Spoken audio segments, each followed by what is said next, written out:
I think it's fair to say there's art before Picasso, there is art after Picasso, and it is not the same. It's completely transformed.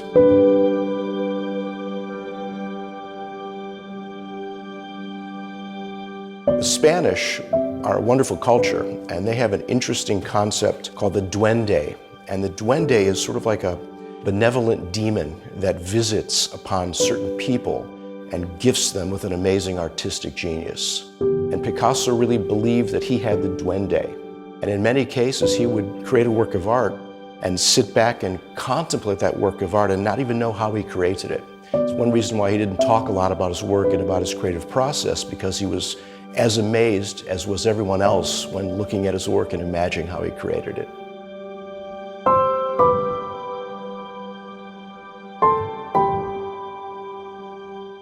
Picasso was unequivocally a genius, and he started very early in his work. If one visits the Barcelona Picasso Museum, you'll see very early works by him as a child that are astonishing. Picasso's father was an art teacher, and he recognized his son's genius at a very early age. Artistic prodigies are rare.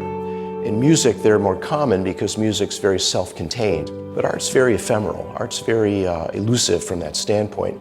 So visual prodigies, artistic visual prodigies, are extraordinarily rare, and Picasso certainly comes to mind as arguably the greatest of all time.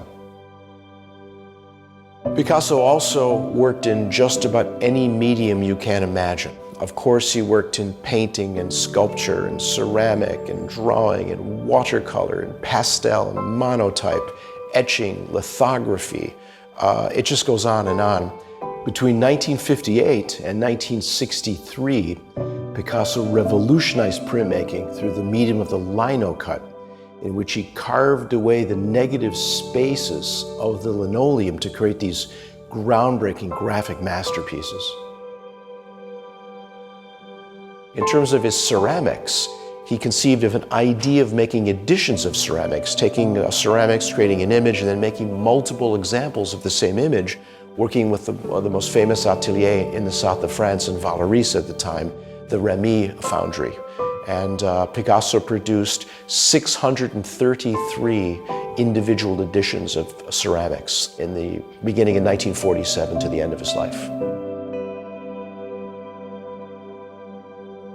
During the 1920s and 30s, Picasso entered his neoclassic period, in which he focused on the purity of form and created entire visual mythologies, many of these based on his personal life at the time.